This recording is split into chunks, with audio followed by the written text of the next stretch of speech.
Here are a few of the most easily preventable big disasters. Number 9. S80 Plus.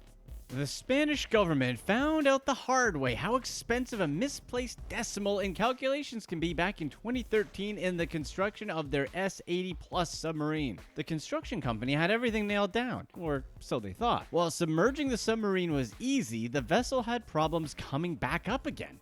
And that was all thanks to a misplaced decimal point that no one had picked up through the entire process. So what happened? Because of this error in the calculation, this meant that the submarine was about 100 tons heavier than expected. To fix the problem, the design team added on a little bit of length at an additional cost of $16 million. But this created yet another problem. The submarine couldn't fit in its intended port. So the port had to be dredged and reshaped, something that once again increased the costs. The government spent $18.6 million to do that part. The submarine ended up costing $1.2 billion, almost twice as much as the projected amount. But at least it wasn't a total disaster. Number 8. The hard drive. This is the perfect time to talk about Bitcoin because it's come roaring back in 2020. However, it cost just a few pennies back in 2009, so having a lot of Bitcoin didn't mean much to most people. That's the story of James Howells, a UK citizen. Howells began mining Bitcoin back in 2009 on his laptop. By the time he stopped, he had accumulated roughly 7,500 Bitcoins. He had dismantled his laptop and sold most of the parts on eBay, but he kept the hard drive in a drawer at home, just in case Bitcoin did become valuable. But in 2013, he mistakenly threw the flash drive away while he was moving, and that hard drive ended up in a landfill. By 2017, Bitcoin's price was hovering around the $17,000 mark, which would have meant a $127.5 million payday for Howells. But the fact is, there was 4 years worth of trash dumped on top of the drive, making retrieval nearly impossible. Of course, almost anyone will dig into piles of trash for over $100 million, but the authorities simply would not let him do it. According to one official, unearthing huge amounts of waste had far too many risks to the environment, and anyone undertaking the tasks such as landfill fires and toxic gases. And there's the most likely outcome that the drive is ruined anyways after years of being buried under immense pressure.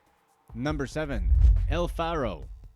This cargo ship went down in October of 2015 in what's deemed as the worst shipping disaster in over 50 years. In the unfortunate incident, all of the 33 crew members passed away and none of them have ever been found to this day. As usual, the blame game ensued in the months following the disaster, but most of it was directed at the ship's captain. According to the voyage data recorder audio, the captain insisted on keeping the ship going to their destination, even though they were heading right into a Category 3 hurricane. But the captain didn't know that. It turns out that the captain had been relying on a faulty weather update system that was at least 6 hours late. So when he thought they were heading away from the storm, the ship was actually going straight for the eye of the hurricane. El Faro just couldn't handle the storm because the ship had many safety problems that had been ignored. For example, one glaring disregard of safety on El Faro was its poorly maintained lifeboats. Then there's the poorly fixed cracks on the hull. The cracks alone meant they would have done little against the raging hurricane that was happening in the Atlantic Ocean.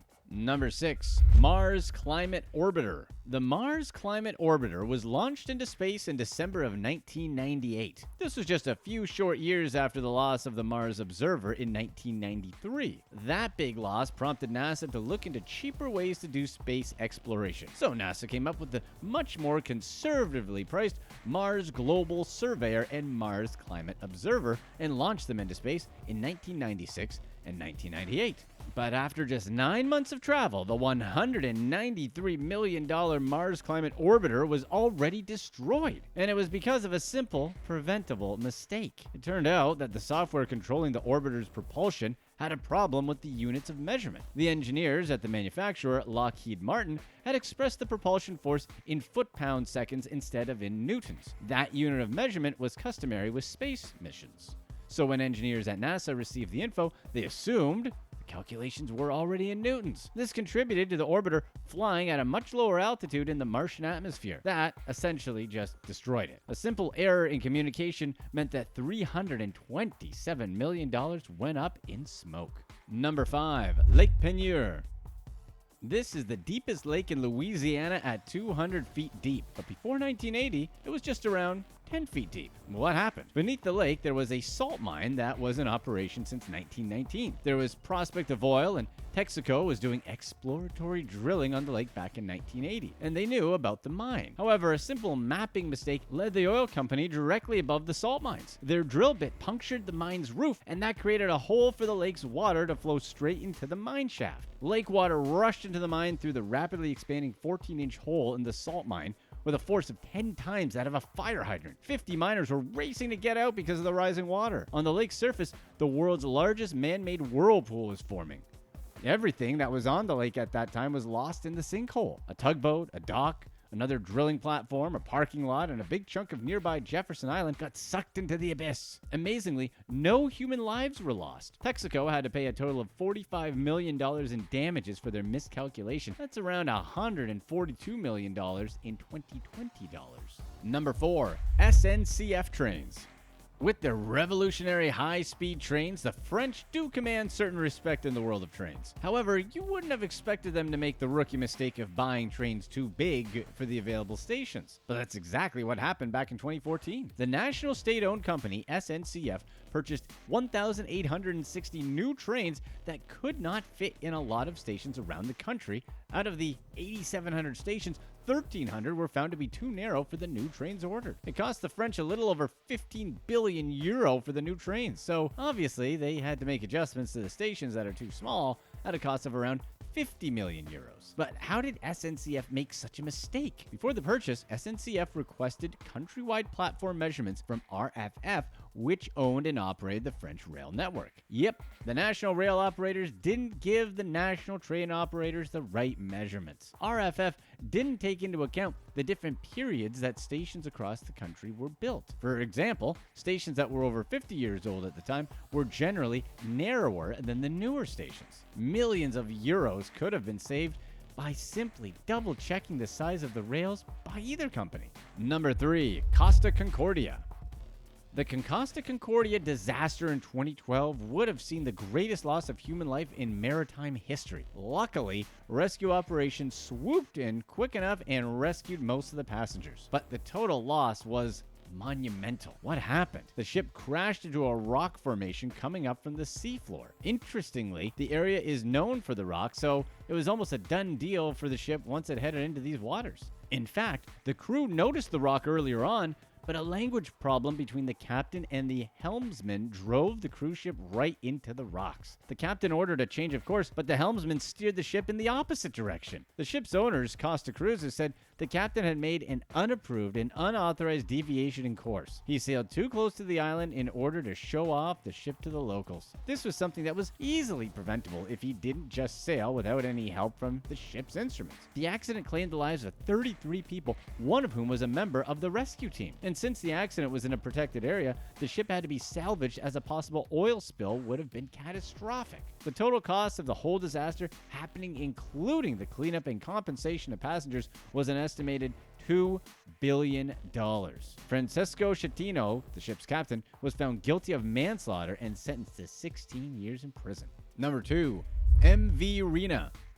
October 2011 was when New Zealand had their worst ever maritime environmental disaster. Reno was a container ship that was heading to Tauranga from Napier when it hit a reef because of navigation problems. The environmental effects were the main concern, as the ship's cargo consisted of 8 cargo containers of hazardous materials. Then there were the 1,700 tons of fuel as well as 200 tons of marine diesel. So when the Reno went down, a spill was bound to have monumental effects on the local environment. 4 days after the incident, a 3-mile-long spill had formed immediately, putting lots of marine life in danger. Things got worse as time went on. By January, Rena had split into 2 after being battered endlessly by heavy winds. As a result, it released even more fuel into the already polluted waters. The New Zealand government spent over $130 million to clean up the mess. Later investigations revealed that the ship's captain had taken a shortcut by sailing too close to the coast. This was, apparently,